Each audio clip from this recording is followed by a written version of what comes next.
Hello everyone. In this video we will be learning about Indian Information Technology Act जिसको हम लोग IT Act भी बोलते हैं. ठीक है. So what is this IT Act? So Indian Information Technology Act या जिसको हम लोग IT Act भी बोलते हैं.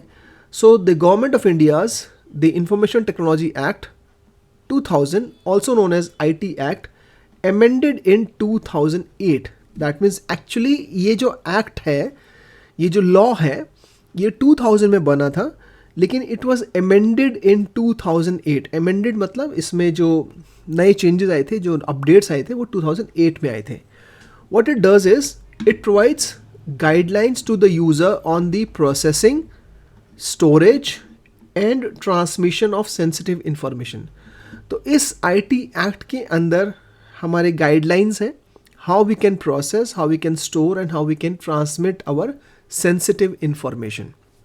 Now, in many Indian states, there are cyber cells in police stations where one can report any cyber crime. So the act provides legal framework for electronic governance. तो इस act के अंदर क्या क्या चीज़ें हैं? इस एक्ट के अंदर लीगल फ्रेमवर्क भी है, मतलब लॉ है, कानून है for electronic governance by giving recognition to electronic records and digital signature. So this particular IT Act gives the legal framework to consider the electronic records and digital signature as a valid recognition or a valid tool or a valid document, we can say also. So the act outlines cyber crimes and penalties for them. तो सिर्फ इसके अंदर legal framework for electronic records and digital signature ही नहीं है, इसके अंदर ये भी मेंशन है कि अगर कोई क्राइम होता है तो उस पर्टिकुलर क्राइम के लिए कितनी पेनल्टी है. So this is mentioned in this IT act 2000. तो इसको हम लोग बोलते हैं IT act 2000, but it was amended in the year 2008. Amended means the updates in this act was made in the year 2008, which provides us the legal framework for the processing, storage and transmission of sensitive information, which provides a legal framework for providing electronic governance, मतलब government electronic records या digital signature को recognition provide करती है, और साथ में कितने अलग अलग तरीके के क्राइम्स होंगे और उनके लिए क्या क्या पेनल्टीज होंगी, वो सब इस एक्ट के अंदर प्रोवाइडेड है. So let's move on to the next slide. Now, Cyber Appellate Tribunal. So what is the Cyber Appellate Tribunal?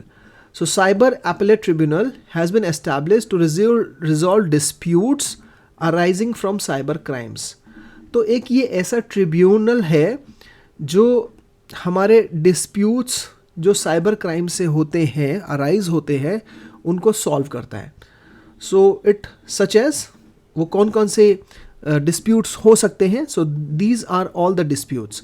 So for example, tampering with computer source documents, hacking the computer system, using password of another person. For example, if somebody else uses somebody else's password and then misuse it, तो वो dispute उसमें arise हो गया, तो उसको उन disputes को resolve करने के लिए we have that cyber appellate tribunal. Then is publishing sensitive personal data of others without their consent. That is बिना दूसरे की इजाज़त के बगैर, जिसको हम लोग बोलते हैं प्राइवेसी. तो उसकी प्राइवेसी की अगर हम वायलेट करते हैं तो वो भी हम इसमें इन डिस्प्यूट्स को रिजॉल्व करते हैं in this cyber appellate tribunal. Okay, so these all force comes under your cyber appellate tribunal. Next is how IT act has help citizens and government. तो IT एक्ट से सिटीजन्स और government को क्या help मिली है?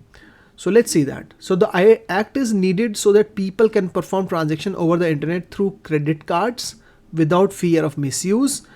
Not only people, the act empowers government department also to accept filling. इसी act की वजह से जितना भी government का we can say facilities हैं वो online हो चुकी हैं. For example, because of this, the user can fill the passport form online. They can apply for the license. They can apply for passport. All these facilities are being provided by the government just because it is being provided in this IT Act. So not only people, the act empowers the government department also to accept filing, creation and storage of official document in the digital format.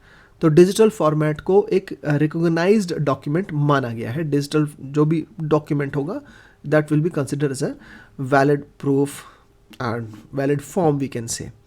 So in this video we have learned about what is an IT act, IT act में क्या क्या provided है, IT act citizens और government को कैसे help करती है, और साइबर एपेलेट ट्रिब्यूनल क्या चीज़ है. ठीक है. In the next video we'll be learning about e-waste. Thank you.